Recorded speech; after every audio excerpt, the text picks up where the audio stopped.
Hi there. Welcome to this tutorial on being able to use the chain rule to differentiate a function. This is just part one of this section of tutorials on this topic. It's an extremely important topic and we use it an awful lot in mathematics. So I'm going to start off and looking at an example here. If we have a look at this function here, y equals 3x plus 4 cubed. Now if I was to differentiate that, one way I could do that would be to actually expand those brackets. So if we have a look at expanding 3x plus 4 to the 3, I'd have to obviously start off and I'd expand 3x plus 4 and I'd times that by 3x plus 4. And when I expand that, I'm going to get 9x squared plus 24x plus 16. But then of course I'm going to have to multiply this expansion by 3x plus 4 again because it was to the power of 3. So if I do that, I'm going to end up with 27x cubed, then plus 36x squared, then it's going to be plus 72x squared, then plus 96x, and then finally times it by the 16, I get plus 48x plus 64. If I group the terms together, I end up with my expansion as 27x cubed plus what's that, 108x squared plus 144x plus 64.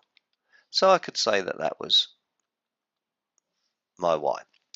If I then differentiate that, I'm going to differentiate with respect to x, and I'm going to differentiate the first term gives me 81x squared plus 216x plus 144. Now, clearly that's quite a long-winded method. We could shorten it. We could perhaps use Pascal's triangle to expand this expansion and get there a little bit quicker, but there's an even easier way from that. Now, what we're going to do is we're going to use what's known as the chain rule. So if I use the chain rule, let's just put this over here and separate this.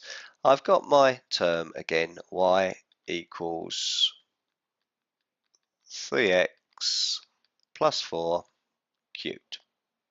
Now this is a really simple way of doing this. What we're going to do is we're going to start off and I'm going to replace the term in the part of the term in the brackets with some other letter, let's say t. So I'm going to say let t equal 3x plus 4. So now y is going to equal t cubed. Now the chain rule actually states that if we want dy dx, we can actually get this result by having dy dt and multiplying this by dt dx. And what we see is these two here cancel each other out and we're left with dy dx. So of course I need dy dt, I need dt dx. But I can get this from the results that I've just got up here. Because first of all I've got my t here, it's 3x plus 4. So to get dt dx, I'm just going to differentiate this term here, the t term, and I just get 3. I've also got y equals t cubed. If I then differentiate that, dy dt, that's going to give me 3t squared. So I've got my two answers here. And remember we said we've got to multiply these together to get our dy dx. So dy dx is actually going to equal dy dt, which I've got here as 3t squared, multiplied by dt dx, which is 3. If I work that out, I'm going to end up with 9t squared.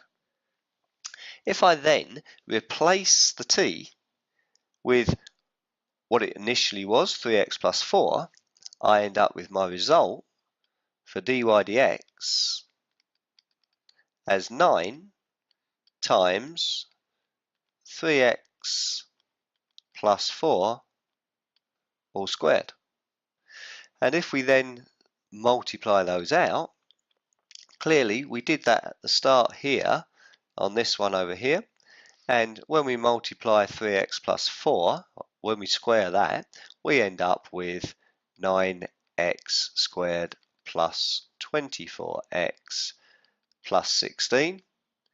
If I then multiply all of that expression there by 9, I get the result 81x squared plus 216x plus 144, which is exactly the same result for dy dx as I got in the one on the left there when I expanded the brackets and did it the long way.